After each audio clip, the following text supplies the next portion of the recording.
Saudaraku seiman di dalam Kristus Yesus Tuhan kita, sebelum kita memulai segala aktivitas kita satu hari ini, mari kita terlebih dahulu bersekutu dengan Tuhan melalui firman-Nya. Kita berdoa.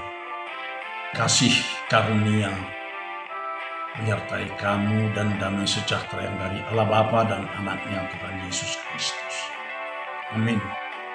Shalom bagi kita semua.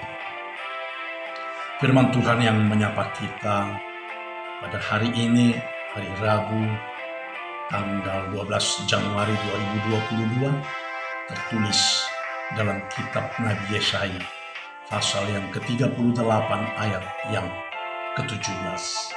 Demikian dikatakan di dalam firman Tuhan.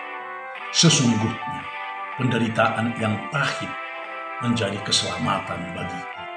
Engkaulah yang mencegah jiwaku dari lubang kebinasaan. Sebab engkau telah melemparkan segala dosaku jauh dari hadapanmu.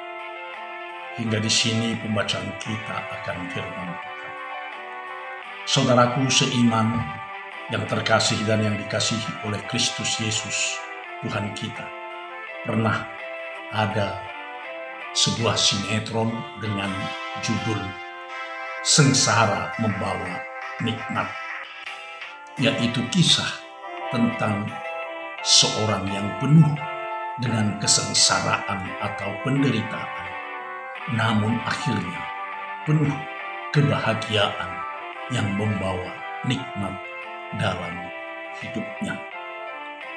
Lalu ada pula pepatah bahasa Indonesia berkata, berakit-rakit ke hulu, berenang-renang ke tepian, bersakit-sakit dahulu, bersenang-senang kemudian.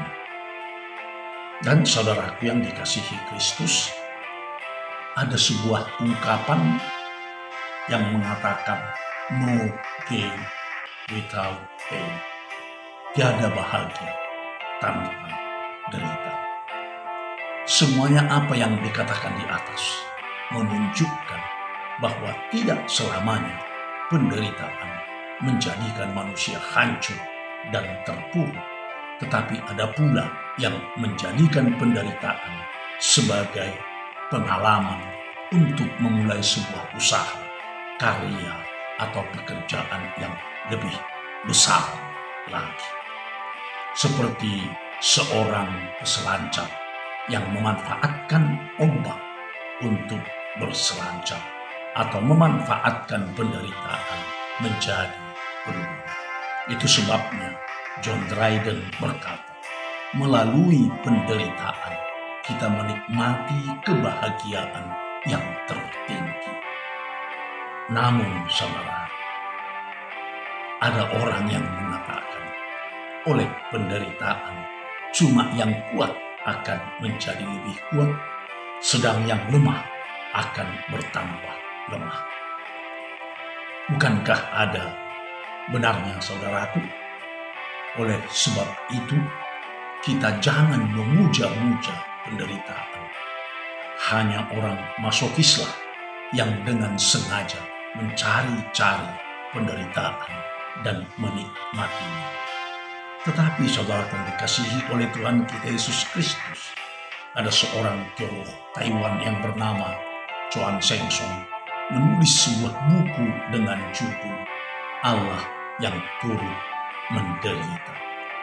Artinya Allah juga turut menderita di dalam penderitaan umat manusia di dunia ini melalui anak tunggalnya Yesus Kristus, Tuhan dan Juru Selamat kita.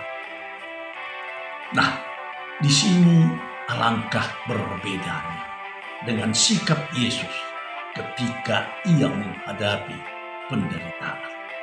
Ketika bayang-bayang salib semakin jelas dan detik-detik kematian semakin dekat, Yesus tidak lari dari penderitaan. Namun dia tidak mencari-cari penderitaan.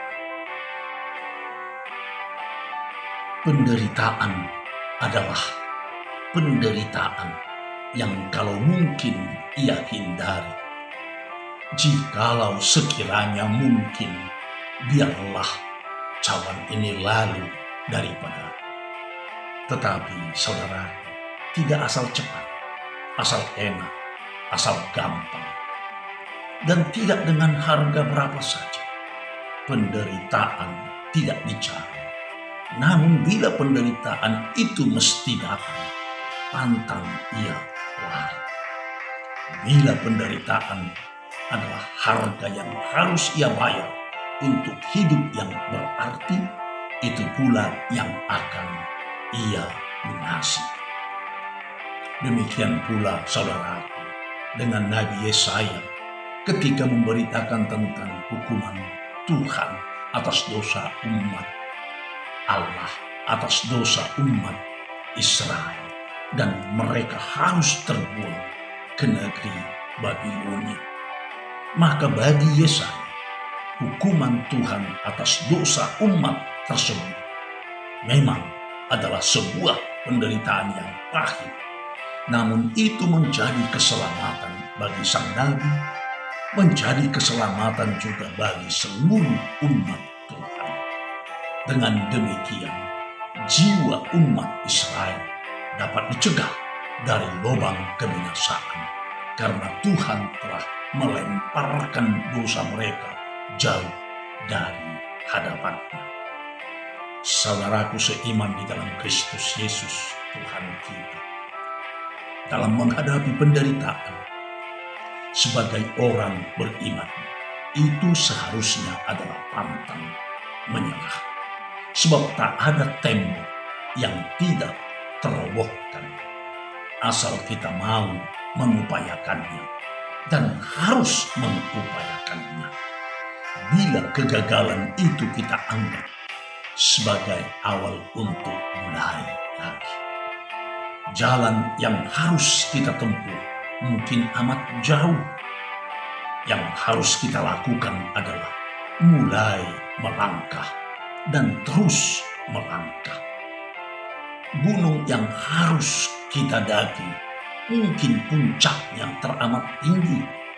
Yang harus kita lakukan hanyalah mulai mendaki dan terus mendaki dengan berani tanpa henti.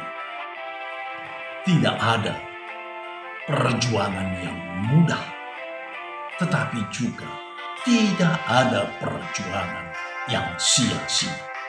Dan akhirnya penderitaan pun menjadi keselamatan bagi Anda. Selamat berjalan di tahun 2022. Tuhan memberkati. Amin. Kita berdoa. Terima kasih Tuhan atas firman-Mu yang telah menyapa kami pribadi lepas pribadi, agar dalam penderitaan kami tetap mengandalkan Engkau saja dalam hidup kami, sehingga kami mampu mengalahkan penderitaan, hingga penderitaan pahit itu boleh menjadi keselamatan dalam hidup kami. Dan itu semua hanya karena kuat kuasa Tuhan semata. Dengan penderitaan itu, Tuhan mencegah jiwa kami dari kebinasaan, hingga kami memperoleh kebahagiaan yang sejati yang datang dari Tuhan. Terima kasih Tuhan untuk hari ini, hari yang telah Tuhan hadiahkan bagi kami, agar kami boleh menjalaninya dengan bijak dan penuh hikmat, menjadi hari yang penuh makna dan manfaat bagi hidup kami. Cukupkan segala kebutuhan kami untuk hari ini Tuhan. Berkati kami di sepanjang perjalanan hidup kami. Jauhkan segala cobaan, bencana, dan mara bahaya dari kehidupan kami. Biarlah kami hanya di dalam naungan kasih setia Tuhan. Kami serahkan hidup kami dalam tangan pengasihan Tuhan. Hanya di dalam Kristus Yesus, Tuhan dan Juru Selamat kami yang hidup, kami telah berdoa dan mengucap syukur. Amin. Anugerah Tuhan kita Yesus Kristus dan kasih setia Allah Bapa serta persekutuan Roh Kudus kiranya menyertai kamu semua. Amin. Shalom bagi kita semua. Tuhan memberkati.